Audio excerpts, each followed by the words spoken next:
Good evening friends. Last class में जो है अपन ने फॉरेन इन्वेजन को किया था।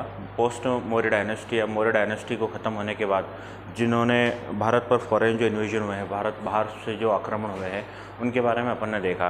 तो मोस्टली जो है मेन बाहर से जो अटैकर्स थे वो थे इंडो ग्रीक या इंडो बैक्टीरियन, और दूसरे थे शक लोग या शक डायनेस्टी, जिन दोनों को अपन ने लास्ट क्लास में कवर किया। इसके पहले वाली वीडियोज़ को आप जाके देख लें, उससे आपको बहुत सारी चीज़ें क्लियर होगी। ये लगभग 24-25 क्लास हो चुकी है, मेरी शायद 25वीं क्लास है। तो इसके पहले भी काफ़ी सारे वीडियोस आ चुके हैं। शुरुआत से मैं इंडस वैली सिविलाइजेशन से पढ़ा रहा हूँ आपको ये सारी चीज़ें। ये सभी एग्ज़ामों के लिए बहुत ज़्यादा यूज़फुल है, चाहे वो यूपीएससी हो, एमपीपीएससी हो, चाहे एसएससी सीजीएल हो, रेलवेज़ हो, ठीक है। इन सभी एग्ज़ामों के लिए बहुत ज़्यादा यूज़फुल रहेगी। तो आप ज़्यादा से ज़्यादा कंटेंट इसमें से उठाने की कोशिश करें। तो पोस्ट मौर्य डायनेस्टी के बारे में अपन पढ़ रहे थे। तो मौर्यन एम्पायर ख़त्म होने के बाद पूरे भारत में पूरे भारत अलग अलग हिस्सों में बटा, और छोटे छोटे हिस्सों में छोटे छोटे नए नए राजा उभर कर आए, और जो राजा धीरे धीरे बड़े साम्राज्य में बदलते गए, उनके बारे में देखा अपन ने, और वही इसमें कंटिन्यूटी में ये अगला वीडियो आ रहा है। तो आज अपन पढ़ेंगे कान्वा डायनेस्टी या कान्वा वंश, ठीक है ना। इसको कान्वायंस भी बोला जाता है। ये मैंने इतना पढ़ा दिया है ऊपर से लेकर इंडस वैली सिविलाइजेशन के बाद Vedic, post Vedic, Mahajanapada, Buddhism, Jainism, Maurya, post Maurya, ये सब कुछ हो चुका है। अभी पोस्ट मौर्य लगभग जो है 3-4 क्लासेस और लगेगी पोस्ट मौर्य वाले पीरियड को, सारे डायनेस्टिक्स को कवर करने में। उसके बाद जो मैं गुप्ता और इन पे आऊँगा, ठीक है। ये सारे वीडियोज़ बहुत ज़्यादा डिटेल में हैं, डीप में हैं, तो और कंटेंट फुल है पूरे। तो आप और एक एक टॉपिक पे इतने उस तरीके से बनाए हुए हैं ताकि आपको ज़्यादा से ज़्यादा चीज़ें एक ही जगह पर मिल जाए। ऐसी सीरीज़ यूट्यूब पर और नहीं मिलेगी आपको, चाहे तो आप देख लें, पर आपको इतना कंटेंट कहीं पे किसी में मिलेगा नहीं, ठीक है। जनरली लोग क्या करते हैं कि प्रमोशनल वीडियोस डालते हैं, तो थोड़ा सा बता देते हैं, और उसके बाद जो है फिर आप उनको उसमें जानकारी पूरी नहीं रह पाती। लिखना कैसे है, याद क्या करना है, फैक्ट पूरे नहीं होते, फिर लिखना भी कैसे है, मेंस अगर दे रहे हैं आप तो लिखना कैसे, उसमें कंटेंट क्या डालना है। तो केवल थोड़ा सा जानकारी देने पे अपना जो उद्देश्य है वो पूरा नहीं होता है। तो ये वीडियोस जो मैं बना रहा हूँ आपको, इसमें पूरा कंटेंट मिलेगा। अगर मेरे वीडियोस के बाद में पीपीटी या पीडीएफ भी डालते हैं, तो उनसे भी आपको पूरे नोट्स वैसे के वैसे आप अपने नोट्स में उतार सकते हैं, उनसे ज़्यादा ज़्यादा कंटेंट ले सकते हैं। आप मेरे वीडियोस को स्पीड बढ़ाकर भी देख सकते हैं। अगर आपने पहले से ही तैयारी कर रखी है तो आपको बहुत सारी चीज़ें नहीं मिलेगी, और जो नई चीज़ नहीं मिलती है उसको अपने नोट्स में ज़रूर ऐड ऑन कर लें, ताकि अपने नोट्स जो है कंटेंटफुल बनते जाएँ। तो अपन देख रहे थे post Maurya period. Post Maurya period में आने वाली सारी डायनेस्टी के बारे में देखा था। ये वाला जो पेज है, दिख रहा है, क्लियर है ये? तो ये वाला जो पेज है, इसमें अपन ने देखा था, 1 मिनट,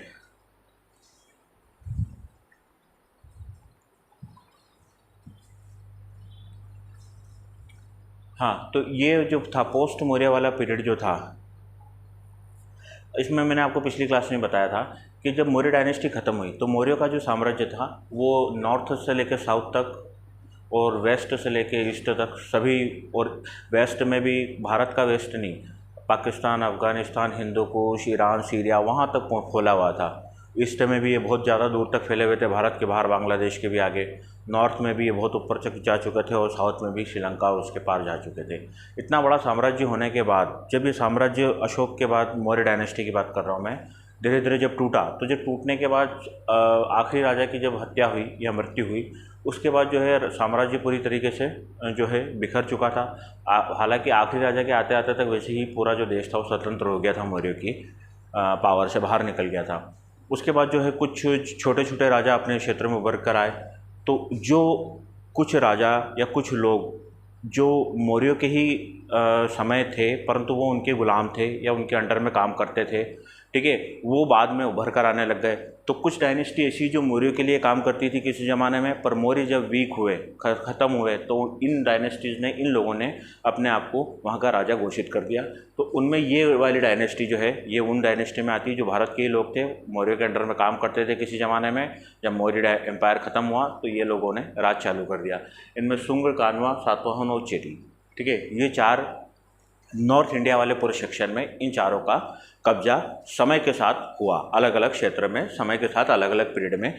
मोटा मोटा ये 4 डायनेस्टी आपको आई। उसके बाद साउथ इंडिया वाला जो एरिया है, संगम डायनेस्टी या साउथ इंडिया वाला जो एरिया है भारत में, जब क्योंकि ये मौर्यों का एम्पायर नॉर्थ में था तो वो तो इन चारों ने घेरा, एक साथ नहीं घेरा, अलग अलग, इसके बाद ये आएंगे, इसके बाद ये आएंगे, जो आएंगे अपन क्रोनोलॉजिकल पढ़ेंगे किसके बाद कौन आएगा। परंतु ये आए नॉर्थ इंडिया में, ये राजा एक के बाद एक, वो साउथ इंडिया का कब्जा इन लोगों ने किया, जिसमें चेर, चोल और पांडे डायनेस्टी या पांड्य वंश सबसे इम्पोर्टेंट है।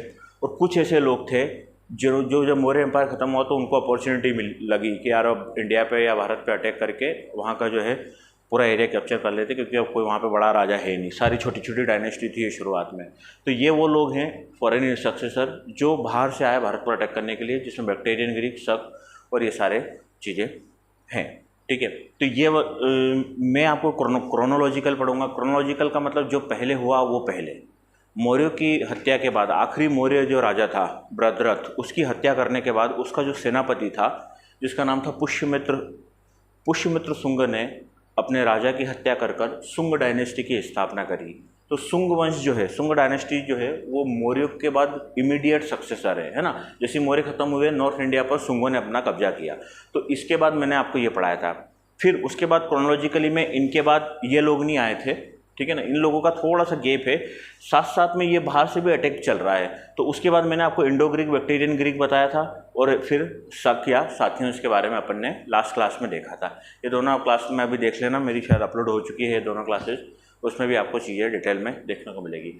अब उसके बाद जो अगला वंश अपन पढ़ेंगे कान्वा वंश, ठीक है ना। बहुत सारे लोग क्या करते हैं कि पहले ये सब पढ़ा देते हैं एक साथ, नॉर्थ इंडिया के सारे डायनेस्टी एक साथ बता दी, फिर साउथ इंडिया की एक साथ बताते हैं, फिर ये बताएंगे, ठीक है ना। तो जब आप अलग अलग पढ़ेंगे ना, और जब आप फिर आपने एक रजिस्टर में आपने मान लो ये लिख रखे हैं, तो वही साल इसमें भी लिखा हुआ है, वही सन, वही ईयर इसमें भी लिखा हुआ, वही ईयर इसमें भी लिखा, और वही ईयर 2-4 जगह और लिखा हुआ, तो आपको समझ भी नहीं आएगा यार कौन पहले आया, क्या चल क्या रहा, कब कौन पहले आया, ठीक है ना। तो मैं इसीलिए क्रोनोलॉजिकल पढ़ूंगा, जो पहले आया उसको पहले पढ़ लेते हैं, जो बाद में आया पढ़ना तो है ये सब, ठीक है। तो वो उसी क्रम में पढ़ें जिस क्रम में ये लोग भारत में आए हैं या भारत में इन्होंने राज किया, ताकि उससे याद करना क्रोनोलॉजिकली आसान रहता है कि अच्छा इसके बाद ये, इसके बाद ये। शुंग डायनेस्टी में करवाने के बाद मैंने दोनों आपको करवा दिए थे। अब जो अपनी अगली डायनेस्टी जिसको अपन पढ़ेंगे वो है कान्वा वंश या कान्वा डायनेस्टी, ठीक है, क्लियर है। कान्वा डायनेस्टी के बारे में देख लेते हैं, ठीक है। तो the successor of the Shunga in the north India kingdom of the Magadha who ruled about 70 to 28 BC। Kanva dynasty का जो साल है, लगभग इन्होंने ज़्यादा साल काम नहीं किया भारत में, और लगभग 40 साल ही इन्होंने भारत पर राज किया, 40-42 साल। तो 40-42 साल में ही बस इनके जो राजा थे वो सब 40-42 साल में इनका पूरा वंश खत्म हो गया। तो एक बहुत छोटा वंश था, ठीक है ना, और इसलिए इसमें जो राजा की संख्या है या राजा भी हैं वो बहुत ही कम है। एक ही राजा का इम्पोर्टेंट है, ले देके उसके बारे में भी देखेंगे अपन, ठीक है। तो इनका जो समय था वो था 72 BC से 28 BC, ईसा के पहले चल रहे हैं ना, ईसा से पहले 72 साल और ईसा के पहले ही 28 साल में, लगभग 44 साल के पीरियड में ये डायनेस्टी उभरी और ख़त्म भी हो गई, ठीक है। The Kanva king was the Brahmin the consider themselves as the descendant of the rishi Kanva. ये जो कान्वा वंश के राजा थे, ठीक है ना, तो ये राजा या कान्वा वंश के जो लोग थे ये अपने आप को ऋषि कर्ण जो है उसके वंशज बताते थे, और ये भी ब्राह्मण कल्चर को फॉलो करते थे। इनके पहले जो शुंग डायनेस्टी थी, वो शुंग डायनेस्टी भी जो है, शुंग डायनेस्टी के आखिरी राजा को मारने के बाद ही वासुदेव नामक एक व्यक्ति, वासुदेव कर्ण जिसका नाम था, उसने ही कर्ण वंश की स्थापना रखी थी। और शुंग वंश भी जो है मैंने आपको बताया था कि वो भी एक ब्राह्मण कल्चर को फॉलो करते थे, ब्राह्मण विचारधारा को फॉलो करते थे। तो शुंग डायनेस्टी भी ब्राह्मण विचारधारा को फॉलो करने वाली थी। उसके बाद जो इनके दूसरे सक्सेसर आए कानव, ये भी जो है ब्राह्मण कल्चर को ही फॉलो करने वाले थे। They were the descendant of the sage Saubhari, ठीक है ना, ये साभुरी के जो है शिष्य थे, आगे थे। The original served is the Shunga lines of attach by the appellations Shunga Bhritya, that is the servant of the Shungas given in Purana. अच्छा, पुराणों में इनके बारे में लिखा हुआ है कि ये जो है ये शुंग डायनेस्टी के जितने भी राजा थे उनके यहाँ ये गुलाम हुआ करते थे किसी ज़माने में। जब शुंग डायनेस्टी ख़त्म हुई, कमज़ोर हुई, तो इन्हीं गुलामों ने अपने राजा की गद्दी को हत्या कर कान्व वंश की स्थापना की। किसने करी उसके बारे में देखते हैं। द ब्राह्मण मिनिस्टर वासुदेव, ये वासुदेव जो है, वासुदेव कान्व इसका नाम है। The founder of the line मतलब इस लाइन का, कान्व वंश का जो फाउंडर है Vasudeva, it is stated to served Shunga Devabhumi Devabhuti. जो शुंग डायनेस्टी का आखिरी राजा था जिसका नाम था देवभूति या देवभूमि, दोनों एक ही हैं। तो देवभूति का ये जो है था एक मतलब बोले तो नौकर था, और इसने अपने राजा देवभूति की हत्या करके वासुदेव कांड ने या वासुदेव कान्वा ने कानवंश की स्थापना करी। ये कंसेप्ट है। Banabhatta in the 7th century Sanskrit author give detail of the assassination plot of the cost of Devbhumi, his life and brought Vasudeva to the power of 72 BCE। Banabhatta ने अपने किताबों में इनके बारे में जानकारी दी है कि कैसे वासुदेव ने अपने राजा देवभूति की हत्या करके जो है कानव वंश की स्थापना करी 72 ईसा से 72 साल पहले। Vasudeva Kanva killed Devabhuti of the Sunga dynasty and establish the rule of the Kanva dynasty, वही जो अपन ने देखा। At the time of the Vasudeva Kanva accession the Sunga kingdom was already finished, the Punjab region was under the Greek and the most of the Gangetic plain was under different rulers. ठीक है ना। तो जब आखिरी राजा जब सुंग वंश का मरा, जिसका नाम था देवभूति, जिसको मार के कान्व वंश वासुदेव ने कान्व वंश की स्थापना करी थी, जब उसने हत्या करी तब तक ऑलरेडी जो सुंग डायनेस्टी थी वो बहुत वीक हो चुकी थी। उनके हाथ से नॉर्थ वेस्ट वाला जो राज्य था, वो पाकिस्तान और पंजाब वाला राज्य, वो ऑलरेडी ग्रीक राजा जो थे, बैक्टेरियन ग्रीक, जो अपन ने उस समय पढ़े थे, जो लास्ट क्लास में पढ़े हैं, उसमें मैंने आपको सब डिटेल बताया कि कौन से राजा गंधार में और तक्षशिला में सब आए थे, ग्रीक राजा, जिनके अंडर में ग्रीक वो सब चला गया था। तो वो वाला सब तो उनके राज्य, ग्रीक वाले लोगों ने वो सब राज्य ले लिया। जो गंगेटिक प्लेन है, जो उत्तर प्रदेश, हिमाचल, उत्तर प्रदेश वाला, बिहार वाला जो पूरा एरिया है, बंगाल, ये वाला पूरा एरिया जो है वो छोटे छोटे दूसरे नए नए राजा उभर के आए। कौन कौन से राजा कौन कौन सी डायनेस्टी में आए, ये सब मैं पढ़ूंगा। ठीक है ना। सभी चीज़ें को अपन डिटेल में देखेंगे। तो ये भी एक छोटे से राज्य की तरह उभर के आए। ठीक है। One of the Sunga ruler named Sumitra who was around 130 BC was killed by the Muladeva who founded independent Kosala dynasty. ठीक है। और इनके जो छोटे छोटे बाद में जो भी राजा हुए थे, ऐसा भी कहा जाता है, एक ये भी मिथ है कि जब आखिरी राजा मरा तो मरने के बाद क्या था, सुंगों का एक प्रभाव तो था कि वो राजा है। ठीक है ना। तो ये कानव जो लोग थे, जो वासुदेव था, तो वासुदेव डायरेक्टली जो है उन पर राज करने में राज नहीं कर पाया था। ये भी किसी किताब में लिखा है, क्योंकि ऐसा था कि लोगों पे उसका भरोसा था। जो शुंग वंश का आखिरी जो राजा था, उस पर लोगों का बहुत भरोसा था, और लोग जो है वासुदेव को ये लगता था कि अगर मैंने इसकी हत्या करने, अगर मेरा नाम ऊपर आ गया तो जो है शायद ये हो सकता है कि लोग मेरा विरोध करें और मुझे राजा ना बनने दे। तो देवभूति की हत्या होने के बाद भी, वासुदेव ने उसकी हत्या जब करी, उसकी हत्या करने के बाद भी जो है उसने सिंहासन जो है शुंग डायनेस्टी के अंदर में ही रखा। ठीक है। वो बन जरूर राजा गया था, परंतु नाम यही बोला कि जो राजा है अभी भी वो भी देवभूति और उनके वंशज ही रहेंगे, और मैं उनका सेनापति रहूँगा।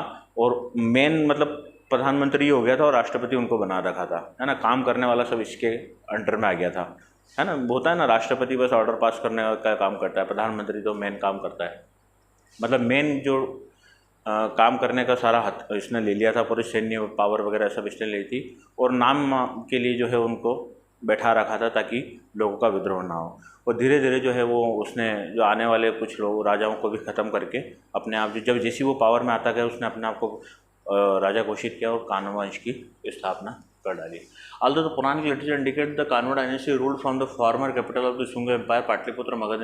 ठीक है ना। ऐसा बोला जाता है कि इनकी जो राजधानी थी वो भी पाटलिपुत्र थी, मगध में जो थी, पटना आज का। Their coins are primarily found in and around the region of Vidisha in the central India, which had been the capital of the Sunga ruler। ठीक है ना। और इनके जो सिक्के भी मिले हैं वो भी विदिशा मध्य प्रदेश में मिले हैं, जो बाद में सुंगा डायनेस्टी के, मतलब इन्होंने भी अपनी राजधानी वही बनाई थी जो सुंगों की थी, एक थी पाटलिपुत्र और एक थी विदिशा। तो इन्होंने भी वहीं पे अपना राज किया। ठीक है। हाँ, अब ये है कुछ राजाओं के नाम, जो 4 इंपॉर्टेंट राजा है। राजा तो सब कोई खास नहीं है, केवल ये एक जिसने स्थापना करी थी कान्व वंश की, वो इम्पोर्टेंट होता है। प्रीलिम्स में बहुत बार पूछ लेते हैं, ये एसएससी में भी बहुत बार पूछ लेते हैं क्वेश्चन, मतलब किसी भी एग्ज़ाम में ये क्वेश्चन आ जाता है कि भैया कान्व वंश की स्थापना किसने करी थी। ठीक है। तो ये बस वासुदेव का मेन इंपॉर्टेंट इसमें रोल रहता है। बाकी राजा इतने इंपॉर्टेंट नहीं है ना, इनके बारे में कई जानकारी ज़्यादा मिली है। ये सारी जितनी भी जानकारी मिली है ये बाणभट्ट की हर्ष चरित्र, ठीक है ना, बाणभट्ट ने बाद में आकर बताई है, क्योंकि जो है ये बाणभट्ट के से पता चलता है अपने को। ठीक है। बाकी और कुछ इनके बारे में जानकारी कुछ खास है नहीं। तो पहला राजा था वासुदेव कांड, ये आया था 73 से 64 BC, लगभग ये 9 साल रहा। ठीक है राजा। फिर इसके बाद इसका बेटा आया, ये लिखा भी है, he was succeeded by his son Bhumimitra. इसके बाद इसका बेटा भूमिमित्र आया जो लगभग 14 साल, 50 से 64, 64, ठीक है ना, तो लगभग 14 साल तक रहा। Point bearing the legend of Bhumimitra have been discovered in the Panchala region, ठीक है ना। और कुछ पांचाल जो एरिया था, उस पांचाल एरिया में भूमिमित्र के द्वारा चलाए गए सिक्के मिले हैं इसके बारे में। उसके बाद copper coin with the legend of Kanvasya have also been found in the Vidisha as well as the Kaushambi in the Vatsa region, ठीक है ना। और कुछ ऐसे कॉपर के भी सिक्के मिले हैं जो विदिशा में मिले हैं, ठीक है ना, या विदिशा और कौशाम्बी में मिले हैं, वो इसी के भूमिमित्र के समय के ही सिक्के हैं। भूमिमित्र रूल्ड बाद 14 ईयर, भूमिमित्र 14 साल तक राज किया। और उसके बाद उसका बेटा नारायण जो है उसने राज किया लगभग 38 से लेकर 50, 12 साल, ठीक है ना। और नारायण की मृत्यु के बाद जो है उसका बेटा सुसरमन ने लगभग 10 साल तक राज किया। और ये आखिरी राजा था जिसके मृत्यु के बाद जो है कानवा डायनेस्टी जो है भारत में ख़त्म हो गई थी। इतना क्लियर है। क्रोनोलॉजिकली सबसे इम्पोर्टेंट तो वासुदेव जी हैं, बाकी तो ये सब छोटे मोटे हैं, इनके बारे में जानकारी आपको देखनी है बस, ठीक है। According to the Puranas the last king of the Kanva dynasty was killed by the Baliputra, ठीक है ना। जो आखिरी राजा था, आखिरी राजा कौन है? सुसरमन। इसकी हत्या कर दी थी एक बालीपुच्छ नामक व्यक्ति ने, जिसने बाद में आंध्र डायनेस्टी की स्थापना करी थी, ठीक है ना। आंध्र डायनेस्टी की स्थापना करने वाले एक व्यक्ति ने ही जो है आखिरी राजा की हत्या कर दी थी। हालांकि जो राजा थे, इनका राज्य भी बहुत बड़ा फैल गया था, ठीक है ना। तो जब बहुत ज़्यादा कानवा डायनेस्टी जब फैल गई थी तो ये इनके इसमें भी वही हुआ जो मौर्यों के समय हुआ था। मौर्य जब ख़त्म हुए तो हर राज्य में, हर छोटे छोटे क्षेत्र में नए छोटे छोटे राजा या नेता उभर कर आ गए। ऐसा ही इनके साथ भी हुआ। तो किसी क्षेत्र में कोई राजा उभर कर आ गया, किसी क्षेत्र में कोई राजा उभर कर आ गया। मैक्सिमम जो इनकी लड़ाई हुई है या जिनके कारण इनका पतन हुआ वो थे सातवाहन वंश या सातवाहन डायनेस्टी, जिसको मैं इसके बाद पढ़ूंगा। परंतु इसके अलावा भी इनसे छोटे मोटे, क्योंकि इनका आखिरी तक आते आते इनका जो एडमिनिस्ट्रेशन था वो बिल्कुल ख़राब हो गया था, सेना नहीं थी, तो हर छोटा मोटा राजा जो था इनसे लड़ने आ जाता था और जीत भी जाता था और अपने आप को स्वतंत्र घोषित कर देता था उस छोटे से एरिया में। तो ऐसे बहुत सारे राजा थे जिन्होंने इनसे लड़के जो है वो जीते। उनमें से एक थे सातवाहन, एक थे आंध्र डायनेस्टी के बालीपुच्छ, और भी लोग हैं। देखिए, the defeat of the Kanva dynasty by the Satavahana dynasty was localized even in central India, है ना। ये वही लिख रखा जो मैंने बताया, सातवाहन डायनेस्टी ने इनको हराया। However, the numismatic and the epigraphic evidence suggests that the Magad itself came under the hegemony of Mitra dynasty. एक मित्र डायनेस्टी के बारे में बात की गई है, कौशाम्बी की, ठीक है ना। उन्होंने भी जो है इस पर राज करने की बात कही गई है। तो ऐसे बहुत सारे छोटे छोटे राज्य जो है उभर कर आए। उसके बाद जो है सबसे मेन जो अब इन सब में जो उभर कर आएगा वो है सातवाहन डायनेस्टी। तो अगला जो टॉपिक में वो होगा वो सातवाहन डायनेस्टी होगा, ठीक है। तो यहाँ से अब अपने को समझ में आ रहा है कि इन 4 राजाओं ने जो है कानू वंश में, क्योंकि ज़्यादा साल नहीं रहे, 44 साल रहे सब मिला के, ठीक है ना। तो 44 साल में कोई खास तो उन्होंने कुछ कर भी नहीं पाएंगे, 44 साल में क्या होता है, ठीक है। तो ये सब चीज़ें कानवा डायनेस्टी के बारे में अपने को देखना है। सबसे मेन पॉइंट तो यही है कि इसकी स्थापना किसने करी थी और कौन कौन से कॉइन्स कहाँ कहाँ पर आपको मिले हैं। ये सब चीज़ें हो गई, क्लियर है इतना आपको कंसेप्ट, ठीक है। तो ये सारी चीज़ें अपन ने देखी। तो आज जो है कानवा डायनेस्टी को अपन ख़त्म करते हैं यहीं पे। अगला जो टॉपिक होगा वो मैं अगली क्लास में लेता हूँ, ठीक है। तुम आपसे बस एक यही है रिक्वेस्ट कि अगर सेशन अच्छा लगता है तो उसको लाइक करें, शेयर करें, सब्सक्राइब करें, अपने दोस्तों के साथ भी शेयर करें, ठीक है ना। क्योंकि लाइक और आप शेयर करेंगे तभी जो है यूट्यूब हमारे चैनल्स को के वीडियोज़ को रिकमेंड करता है दूसरों के लिए भी। कंटेंटफुल वीडियोज़ आपको लगें तो इससे आप कंटेंट उठाएँ। अगर आपको मेरे प्रीवियस वीडियो देखना है तो चैनल पर जाकर आप उनको क्रोनोलॉजिकली शुरुआत से अभी तक आप देख सकते हैं, ठीक है। चलिए इसके बाद अगली क्लास में देखेंगे। Thank you.